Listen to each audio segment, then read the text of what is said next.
Damn it. ఏంటిటా కుండబద్దలు కొడతా అత్త. నమస్కారం, కుండబద్దల ప్రేక్షకులకి స్వాగతం. నేను గౌతమ్ కాటా. ఈ వీడియోలో నేను మీతో చెప్పాలి అనుకునే అంశం, ఇక అవినాష్ రెడ్డి పోటీ జైలు నుంచేనా? అవినాష్ రెడ్డి బెయిల్ రద్దు అవబోతోందా? దస్తగిరి తెలంగాణ హైకోర్టులో వేసిన పిటిషన్ ప్రకారంగా ఏం జరగబోతోంది అనేది ఈ వీడియోలో నేను మీకు వివరించబోయే ముందుగా మన కుండబద్దలు ప్రేక్షకులందరికీ నా మనవి, వీడియో నచ్చితే కనుక ఖచ్చితంగా లైక్ చేయండి. ఇక అవినాష్ రెడ్డి బెయిల్ ఈరోజు పిటిషను ఈరోజు కోర్టు ముందుకు రావటం జరిగింది. ఈరోజు విచారణ జరిగింది దాని మీద. దస్తగిరి వేసిన పిటిషన్ ప్రకారంగా అవినాష్ రెడ్డి దస్తగిరి కానీ ఆయన కుటుంబ సభ్యులకు కానీ ప్రాణహాని తలపెట్టే విధంగా చర్యలు చేపడుతూ ఉన్నాడు కాబట్టి ఆయన బెయిల్ రద్దు చేయమన్నారు. దస్తగిరి తండ్రిని విచక్షణ రహితంగా కొట్టినందుకుగాను, దానికంటే ముందు దస్తగిరి జైల్లో ఉన్నప్పుడు కూడా ఆయన్ని ప్రలోభ పెట్టడానికి కూడా వాళ్ళు పాల్పడ్డారు అనే విషయాన్ని ఈరోజు తెలంగాణ హైకోర్టు ముందు ఉంచారు. ఆ విచారణలో సిబిఐ కూడా దస్తగిరికి ప్రాణహాని ఉంది అనే విషయాన్ని ఖరాఖండిగా చెప్పటం జరిగింది. మరి అలాంటప్పుడు కోర్టు కూడా ప్రశ్నించింది సిబిఐని, మరి అవినాష్ రెడ్డికి ముందస్తు బెయిల్ మంజూరు చేసినప్పుడు మీరు ఆ విషయాన్ని సుప్రీంకోర్టులో ఎందుకు ఛాలెంజ్ చేయలేదు అని కూడా అడగటం జరిగింది. దానికి సిబిఐ కూడా మాకంటే ముందుగానే సునీత పిటిషన్ వేయడం మూలాన మేము పిటిషన్ వేసే అవసరం లేకుండా పోయింది, మేము వెళ్ళి దాంట్లో ఇంప్లీడ్ అయ్యాము అనే విషయాన్ని కూడా చెప్పారు. ఏది ఏమైనప్పటికీ ఒకంత అవినాష్ రెడ్డికి సిబిఐ తరపు నుంచి కూడా ఒక రకంగా చొక్కెదురయ్యే ప్రమాదాలే కనిపిస్తూ ఉన్నాయి. ఎందుకంటే వాళ్ళు కూడా దస్తగిరికి ఆయన అప్రూవర్గా మారటం మూలాన ఆ ప్రొటెక్షన్ ఏదైతే ఉందో దాన్ని వాళ్ళు ఇవ్వటం కూడా జరిగింది. కానీ దాన్ని దాటుకొని మరి దస్తగిరి కుటుంబ సభ్యుల మీద దాడి జరగటం, దస్తగిరి కూడా చెబుతున్నట్టు ఆయన జైల్లో ఉన్న సమయంలో, ఆ దస్తగిరికి బెయిల్ రాకముందు జైల్లో ఉన్నప్పుడు ఆయన్ని ప్రలోభ పెట్టడానికి, భయపెట్టడానికి కూడా అవినాష్ రెడ్డి తాలూకు మనుషులు ఆయన్ని ఎన్నో రకాలుగా ఇబ్బందులు పెట్టినట్టుగా కూడా చెప్పాడు. ఈ కేసుని మళ్ళీ తదుపరి విచారణ 15వ తారీఖు వాయిదా వేశారు. దీని మీద పూర్తి సమాచారాన్ని ఏదైతే ఉందో దాన్ని సిబిఐ ఒక 5 రోజుల్లోగానే కోర్టుకి సబ్మిట్ చేయవలసి ఉంది. కాకపోతే వాళ్ళు ఇంతవరకు సబ్మిట్ చేయని కారణానికి గాను, దాంతోపాటుగా ఈరోజు సిబిఐ వాదన ఏదైతే ఉందో నిజంగానే దస్తగిరికి ప్రాణహాని ఉంది అనేది ఏ సిబిఐ వాదిస్తోందో దాని మీద కూడా అనేక రకాలైన ఈ సాక్ష్యాధారాలు వాళ్ళకి కావాల్సిన అవసరం ఉంది. దీని అంతటి ప్రకారంగా చూస్తుంటే మరి అవినాష్ రెడ్డి బెయిల్ రద్దు అయిపోయే సూచనలే ఎక్కువగా కనిపిస్తూ ఉన్నాయి. మరి అవినాష్ రెడ్డి ఏం చేయబోతూ ఉన్నాడు? ఆల్రెడీ నిన్న కడపలో బీటెక్ రవి ఒక ప్రెస్ మీట్ పెట్టి అవినాష్ రెడ్డికి కొన్ని సూచనలు కూడా చేయటం జరిగింది. నువ్వే మర్యాదగా పోటీ నుంచి తప్పుకో, వైఎస్ షర్మిల ఆల్రెడీ అక్కడ పోటీ చేస్తుంది కాబట్టి ఈ తెలుగుదేశం పార్టీ వైఎస్ షర్మిల మధ్య పోటీ జరిగితే బాగుంటుంది, ఎందుకైనా కానీ నువ్వు వైఎస్ఆర్ కాంగ్రెస్ పార్టీ నుంచి పోటీ చేస్తున్నావు కాబట్టి, వైఎస్ షర్మిల రాజశేఖర్ రెడ్డి బిడ్డ కాబట్టి, జగన్మోహన్ రెడ్డి వైఎస్ షర్మిల ఇద్దరు తోబుట్టువులు కాబట్టి నువ్వు మర్యాదగా ఆ పోటీలోంచి తప్పుకుంటే బాగుంటుంది, లేని ఎడల మీరు కొట్టుకుని ఆవిడ మీ ఓట్లన్నీ చీలిస్తే మేము గెలిచే అవకాశం ఉంది అనే విషయాన్ని కూడా చెప్పాడు. బీటెక్ రవికి తెలుగుదేశం పార్టీ నాయకుడు కాబట్టి తెలుగుదేశం పార్టీ గెలవాలనే ఉండాలి, కానీ మరి ఇలాంటి ప్రెస్ మీట్ ఎందుకు పెట్టాడో అర్థం కాలేదు.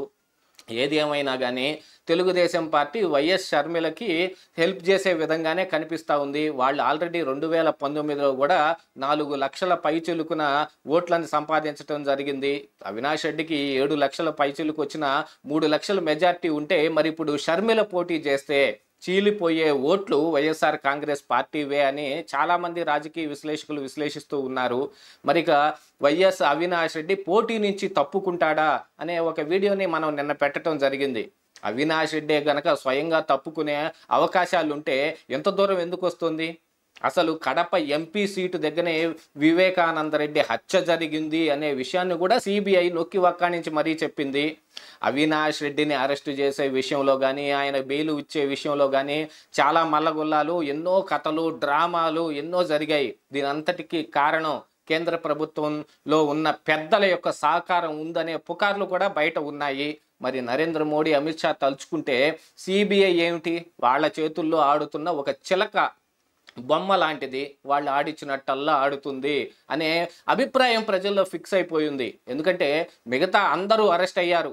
ఈవెన్ అవినాష్ రెడ్డి తండ్రి కూడా అరెస్ట్ అయితే, అవినాష్ రెడ్డి తన తల్లిని తీసుకెళ్లి కర్నూలులో ఒక హాస్పిటల్లో పెట్టి హైడ్రామా నడుపుతున్నా కూడా ఆయన అరెస్టుని బయటకు తెలియకుండానే ఇదిగో అరెస్టు అదిగో బెయిల్ అన్నట్టుగానే వాళ్ళు ఏదో మొక్కుబడిగా కొంత చెల్లించినట్టుగా ఆ విషయాన్ని తూతూ మంత్రంగా దాన్ని తీసి పక్కన పడేశారు.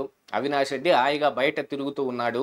కానీ ఇప్పుడు ఎన్నికల సమయం వచ్చినప్పుడు ఈ దస్తగిరి ఈ అవినాష్ రెడ్డి మీదనే ఒక పార్టీలో నుంచి ఆయన కూడా పోటీ చేస్తాను అనే విషయాన్ని బాహాటంగానే చెప్పటం జరిగింది. అలాంటి ఈ తరుణంలో ఇప్పుడు దస్తగిరికి నిజంగానే ప్రాణహాని ఉండే అవకాశాలే మెండుగా కనిపిస్తూ ఉన్నాయి. ఆ విషయాన్నే సిబిఐ కూడా కోర్టులో చెప్పింది. మరి అవినాష్ రెడ్డి బెయిల్ రద్దయిపోతే ఆయన జైలుకి వెళ్ళక తప్పదు. అందరూ బెయిల్ మీద బయటకు వస్తూ ఉన్నప్పటికీ కూడా మరి ఈయన బెయిల్ రద్దయిపోయి జైలుకి వెళ్లాల్సి వస్తే మరి ఎన్నికలేమో తరుణం ముంచుకొచ్చింది.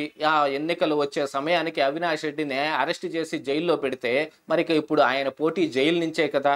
ఇలాంటి పరిస్థితులన్నిటినీ మరి జగన్మోహన్ రెడ్డి ఎలా చక్కబెట్టబోతూ ఉన్నాడు? ఇందుకోసమే జగన్మోహన్ రెడ్డి మరి ఇప్పుడు ఢిల్లీ పర్యటన చేస్తాడా? ఎందుకంటే అవినాష్ రెడ్డిని సిబిఐ పిలిచిన ప్రతిసారి జగన్మోహన్ రెడ్డి ఏదో ఒక కారణం మీద ఢిల్లీ వెళ్ళాడు. అది ఏ కారణం అయినప్పటికీ మీడియా మాత్రం అవినాష్ రెడ్డి కోసమే అనేది నొక్కి వక్కానించి మరీ చెప్పారు. మరి ఇప్పుడు కూడా అలాగనే వెళ్ళే అవకాశాలు ఉన్నాయా? లేకుంటే మరి నరేంద్ర మోడీ కానీ అమిత్ షా కానీ ఇంకా ఇప్పటికీ టీడీపీ జనసేన కూటమితోటి వాళ్ళు జట్టు కట్టి ఉన్నప్పటికీ కూడా జగన్మోహన్ రెడ్డికి అండర్ కరెంట్గా వాళ్ళు కావలసిన సహాయాన్ని మొత్తం చేస్తూ ఉన్నారు అనేది కూడా ప్రజల్లో బాగా బలంగా ఉంది. వాటన్నిటినీ తప్పించుకోవడం కోసం పురంధరేశ్వరి లెటర్ రాయనివ్వండి, లేకపోతే ప్రతిపక్షాలు బలంగా కోరుకోనివ్వండి, అధికారుల బదిలీలు కొన్ని జరిగాయి. ఒక 3 కలెక్టర్లని, ఒక 5 ఎస్పీలని, ఒక ఐజీని బదలాయింపు కోసం ఈసీ ఆల్రెడీ సిఎస్కి డీజీపీకి నోటీసులు ఇవ్వడం జరిగింది. వేరే అక్కడ ప్లేస్లో ఎవరిని నియమించాలో ఒక లిస్టు కూడా తయారు చేయముంది. ఆల్మోస్ట్ అది కూడా రెడీ అయిపోయి వాళ్ళ బదిలీలకు కానీ అంటే ఎన్నికల విధుల నుంచి వాళ్ళని దూరంగా పెట్టడానికి కావాల్సిన పనులన్నీ జరిగాయి. అసలు సిఎస్ ఈ డీజీపీని కూడా మార్చాలనే వాదన ఇప్పుడు ఆంధ్రప్రదేశ్ రాష్ట్రంలో బలంగా ఉన్నప్పటికీ కూడా ఇక అవినాష్ రెడ్డి విషయానికి వచ్చేటప్పటికీ మరి అక్కడ హెల్ప్ చేసే వాళ్ళు ఎవరు ఉంటారు? అవినాష్ రెడ్డికి కడప అంటే వైఎస్ఆర్ కాంగ్రెస్ పార్టీకి కంచుకోట లాంటిది అయినా కానీ మరి షర్మిల పోటీ చేస్తుంటే ఓట్లు చేరటం అనేది ఖాయం. ఏదో consolidated amount of votes Telugu Desam పార్టీకి ఉన్నాయి. అందులో ఒక 90% ఓట్లని షర్మిల వైపుగా బదలాయింపు చేస్తే అవినాష్ రెడ్డి ఓడిపోవటం కూడా ఖాయం. మరి వీటిని బేస్ చేసుకుని ఇప్పుడు అవినాష్ రెడ్డి బెయిల్ రద్దయి జైలుకి వెళ్ళాడు అనుకోండి, ఆయన మీద సింపతి ఏమన్నా వర్కౌట్ అవుతుందా అనే కోణంలో కూడా ఇప్పుడు సజ్జల రామకృష్ణారెడ్డి మిగతా వాళ్ళు సలహా ఇచ్చే అవకాశాలు ఉన్నాయి కదా. ఏం జరుగుతుందనేది కోర్టులో ఫైనల్గా తీర్పు వచ్చినప్పటికి తెలిసిన ఇందులో ఏమేమి ఎలా చేయాలని ఇప్పటి నుంచే అవినాష్ రెడ్డి జగన్మోహన్ రెడ్డి ఇద్దరూ కలిసి మల్లగుల్లాలు పడుతూ ఉన్నట్టుగా కొంత సమాచారం బయటకు వస్తుంది. ఇక అవినాష్ రెడ్డి బెయిల్ రద్దయితే ఇక కడపలో ఇక ఏ రకమైన రాజకీయం నడవబోతుందనేది మీరందరూ ఇట్టే ఊహించుకోవచ్చు. ఇదే ఈరోజు కుండబద్దలు.